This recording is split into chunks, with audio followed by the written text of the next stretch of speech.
vores utopi og vores utopiske idé, det er ligesom et samfund, som ikke er baseret på penge, men et samfund, som er baseret på det omdømme, man har.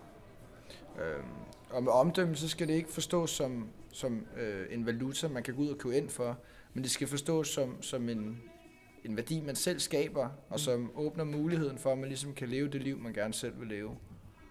Altså om vi tänker oss ett universum där liksom pengar aldrig har existerat och man lever istället för ett byttesamfund och var man inte målar folk på liksom hur många pengar de har utan mer på ett omdöme de har skapat sig.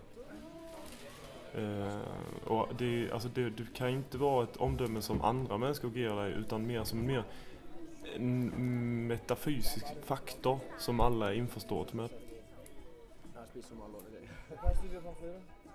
Som andre ord så vil man på den måten ende opp med å bli sin egen lykkesmed.